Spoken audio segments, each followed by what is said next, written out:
Hi ಎಲ್ರಿಗೂ ನಮಸ್ಕಾರ. ಆ, ಇದು ನಾನು ಮಂಗಳೂರು ಶೈಲಿಯ ಚಿಕನ್ ಕರಿ ಮಾಡ್ತಾಯಿದ್ದೀನಿ. ತುಂಬ ಈಸಿಯಾಗಿ ಸಿಂಪಲ್ಲಾಗಿ ನಮ್ಮ ಅಜ್ಜಿ ತಾಯಂದಿರು ಮಾಡುವ ತುಂಬ ಗರಂ ಮಸಾಲೆ ಐಟಮ್ಗಳು ಇಲ್ಲದೆ ನಾರ್ಮಲಾಗಿ ನಾವೇನು ಗ್ರೈಂಡ್ ಮಾಡಿ ಹಾಕ್ತಾಯಿದ್ದೀವಿ ನೋಡಿ, ಅದನ್ನು ಹಾಕಿ ಮಾಡುವ ಕರಿಯನ್ನು ನಾನಿವತ್ತು ತೋರಿಸ್ತಾ ಇದ್ದೀನಿ. ತುಂಬ ಟೇಸ್ಟಿಯಾಗಿದೆ. ಇದನ್ನು ಒಂದು ಸಲ ಎಲ್ಲರೂ ಟ್ರೈ ಮಾಡಿ ನೋಡಿ. ಇದು ಹೇಗೆ ಮಾಡೋದು ಅಂತ ಹೇಳಿ ನೋಡೋಣ. ಇದು ನೋಡಿ, ಒಂದು 10ರಿಂದ 12 ಬ್ಯಾಡಿಗೆ ಮೆಣಸಿನ್ಕಾಯಿ, ಒಂದು 8ರಿಂದ 9 ಗುಂಟೂರು ಮೆಣಸಿನ್ಕಾಯಿ, ಒಂದು 2 ಸ್ಪೂನಷ್ಟು ಕೊತ್ತಂಬರಿ, ಒಂದು ಅರ್ಧ ಸ್ಪೂನಷ್ಟು ಜೀರಿಗೆ, ಒಂದು 4 ಲವಂಗ, ಸ್ವಲ್ಪ ತುಂಡು ಚಕ್ಕೆ, ಇದಿಷ್ಟನ್ನು ಹಾಕಿ ಚೆನ್ನಾಗಿ ಫ್ರೈ ಮಾಡ್ಕೊಳ್ತಾ ಇದ್ದೀನಿ. ಅದಕ್ಕೆ ಸ್ವಲ್ಪ ತೆಂಗಿನೆಣ್ಣೆ ಕೂಡ ಹಾಕ್ತಾಯಿದ್ದೀನಿ. ತೆಂಗಿನೆಣ್ಣೆ ಕೂಡ ನಿಮಗೆ ಯಾವ ಆಯಿಲ್ ಬೇಕಾದರೂ ಯೂಸ್ ಮಾಡ್ಕೊಳ್ಬೋದು. ಚೆನ್ನಾಗಿ ಫ್ರೈ ಆಗಬೇಕು, ಕ್ರಿಸ್ಪಿ ಆ ಥರ ಕ್ರಿಸ್ಪಿ ಆಗುವವರೆಗೆ ಫ್ರೈ ಮಾಡ್ಕೊಳ್ಬೇಕು. ಇದನ್ನು ನಾವು ಎತ್ತಿಟ್ಕೊಳ್ಳೋಣ. ಇದಕ್ಕೆ ನಾನೊಂದು ಅರ್ಧ ಈರುಳ್ಳಿಯನ್ನು ಹಾಕಿ ಅದೇ ಎಣ್ಣೆಯಲ್ಲಿ ಫ್ರೈ ಮಾಡ್ತಾಯಿದ್ದೀನಿ. ಇದು ಕೂಡ ಗೋಲ್ಡನ್ ಕಲರ್ ಬರುವವರೆಗೆ ಫ್ರೈ ಆಗಬೇಕು.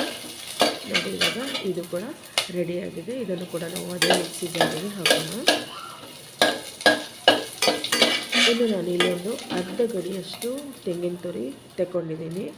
ಇದನ್ನು ಕೂಡ ಇದೇ ಪ್ಯಾನಿಗೆ ಹಾಕ್ಕೊಂಡು ಚೆನ್ನಾಗಿ ಹುರ್ಕೊಳ್ಳೋಣ. ಇದಕ್ಕೆ ನಾನು ಒಂದು 5ರಿಂದ 6 ಎಸಳು ಬೆಳ್ಳುಳ್ಳಿ ಹಾಕ್ಕೊಂಡಿದ್ದೀನಿ. ಸ್ವಲ್ಪ ಚಿಟಿಕೆಯಷ್ಟು ಅರಿಶಿನ. ಇದನ್ನು ಈ ಥರ ಡ್ರೈ ಆಗಿಯೇ ನಾವು ಫ್ರೈ ಮಾಡ್ಕೊಳ್ಬೇಕು. ಆಯಿಲ್ ಏನು ಹಾಕೋದು ಬೇಡ. ಇದು ಕೂಡ ಬ್ರೌನ್ ಕಲರ್ ಬರುವವರೆಗೆ ನಾವು ಚೆನ್ನಾಗಿ ಫ್ರೈ ಮಾಡ್ಕೊಳ್ಬೇಕು. ಅದರಲ್ಲೇ ಇರೋದು ತುಂಬ ಟೇಸ್ಟು. ಸ್ವಲ್ಪ ಕರಿಬೇವಿನ ಸೊಪ್ಪು ಬೇಕಾದರೆ ಹಾಕ್ಬೋದು, ಇಲ್ಲದಿದ್ದರೆ ಅದನ್ನು ಸ್ಕಿಪ್ ಮಾಡ್ಕೊಳ್ಬೋದು. ಇವಾಗ ನೀಟಾಗಿ ಲೋ ಫ್ಲೇಮಲ್ಲಿ ಚೆನ್ನಾಗಿ ಫ್ರೈ ಮಾಡ್ಕೊಳ್ಬೇಕು. ಇವಾಗ ನೋಡಿ, ಆಲ್ರೆಡಿ ಬ್ರೌನ್ ಕಲರು ಬಂದಿದೆ. ಇದನ್ನು ಕೂಡ ನಾವು ಅದೇ ಮಿಕ್ಸಿ ಜಾರಿಗೆ ಹಾಕಿ ಇಡೋಣ. ನೋಡಿ, ಸ್ವಲ್ಪ ಹುಣಸೆ ಹಣ್ಣು ರುಬ್ಲಿಕ್ಕೆ ಬೇಕಾದಷ್ಟು ನೀರು ಹಾಕ್ಕೊಂಡು ರುಬ್ಕೊಂಡು ತರೋಣ.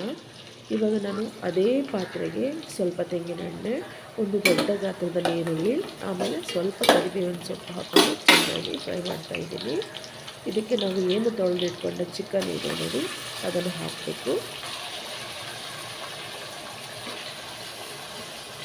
ಇಲ್ಲಿ ಇದೊಂದು 1.5ರಿಂದ 1.25 kg ಅಷ್ಟು ಇರ್ಬೋದು ಚಿಕನ್. ಇದು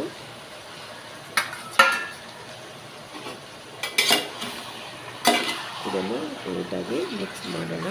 ಆ ಎಣ್ಣೆಗೆಲ್ಲ ಚೆನ್ನಾಗಿ ಮಿಕ್ಸ್ ಹಾಕಬೇಕು. ಇವಾಗ ಸ್ವಲ್ಪ ರುಚಿಗೆ ತಕ್ಕಷ್ಟು ಉಪ್ಪು ಹಾಕೋಣ.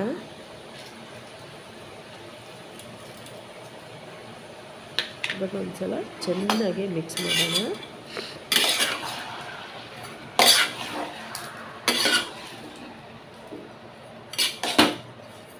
ನೋಡಿ, ಈ ಥರ ನೀಟಾಗಿ ಒಂದು ಸಲ ಆಯಿಲೆಲ್ಲ ಚಿಕನಿಗೆ ಮಿಕ್ಸ್ ಆಗುವವರೆಗೆ ಮಿಕ್ಸ್ ಮಾಡಿಕೊಂಡು ಆಮೇಲೆ ಮುಚ್ಚಳ ಮುಚ್ಕೊಂಡು ಒಂದು 10ರಿಂದ 15 ನಿಮಿಷ ಬೇಯಿಸಬೇಕು. ನೋಡಿ, ನೀಟಾಗಿ ಬೆಂದಿದೆ. ಈಗ ನಾವು ಏನು ಗ್ರೈಂಡ್ ಮಾಡಿ ಇಟ್ಕೊಂಡ ಗ್ರೇವಿ ಇದೆ ನೋಡಿ, ಮಸಾಲೆ, ಅದನ್ನು ಹಾಕಿ ನೀಟಾಗಿ ಮಿಕ್ಸ್ ಮಾಡೋಣ. ಇಲ್ಲಿ ತುಂಬ ನೀರು ಹಾಕುವ ಅಗತ್ಯ ಇಲ್ಲ, ಸ್ವಲ್ಪ ದಪ್ಪನೇ ಬೇಕು. ಇದು ಚೆನ್ನಾಗಿ ಚಿಕನಿಗೆ ಮಿಕ್ಸ್ ಆಗುವವರೆಗೆ ನೋಡಿ ಈ ಥರ ಮಿಕ್ಸ್ ಮಾಡಬೇಕು. ಇವಾಗ ಸ್ವಲ್ಪ ಮಿಕ್ಸಿ ಜಾರಿಗೆ ಒಂದು 1/4 ಗ್ಲಾಸಷ್ಟು ನೀರನ್ನು ಆ್ಯಡ್ ಮಾಡಿಕೊಂಡು ಹಾಕೋಣ. ತುಂಬ ನೀರಾಗೋದು ಬೇಡ ಈ ಗ್ರೇವಿ.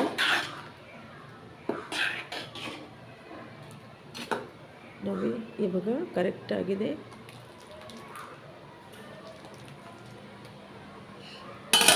ಇವಾಗ ಮುಚ್ಚಳ ಮುಚ್ಚಿ ಚೆನ್ನಾಗಿ ಕುದಿ ಬರುವವರೆಗೆ ಕುದಿಸೋಣ. ನೋಡಿ, ನೀಟಾಗಿ ಕುದಿ ಬಂದಿದೆ. ಒಳ್ಳೆ ಘಮ ಬರ್ತಾ ಉಂಟು. ಮನೆ ಫುಲ್ ಇದರದ್ದೇ ಘಮ ಬರ್ತಾ ಇದೆ. ಅಷ್ಟು ಟೇಸ್ಟಿಯಾದ ಚಿಕನ್ ಕರಿ.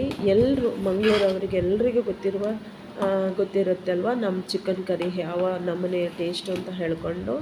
ಇದು ನಾವು ಪುಂಡಿ ಅಥವಾ ನೀರು ದೋಸೆ, ಬಾಯ್ಲ್ಡ್ ರೈಸ್, ಆಮೇಲೆ ಓಡಿದ ದೋಸೆ ಅಂತ ಹೇಳ್ತೇವಲ್ಲ, ಅದಕ್ಕೆ ಒಳ್ಳೆಯ ಕಾಂಬಿನೇಷನ್ ಇದು. ಈ ಮಳೆಗಾಲಕ್ಕೆ ಈ ಥರ ಒಂದು ಚಿಕನ್ ಕರಿ ಮಾಡಿಕೊಂಡು ಎಲ್ಲರೂ ಟ್ರೈ ಮಾಡಿ ನೋಡಿ. ನಿಮ್ಮ ಪ್ರೀತಿಯ ಕಮೆಂಟ್ಸನ್ನು ನನಗೆ ತಿಳಿಸಿ, ಪ್ಲೀಸ್ ಶೇರ್ ಮಾಡಿ.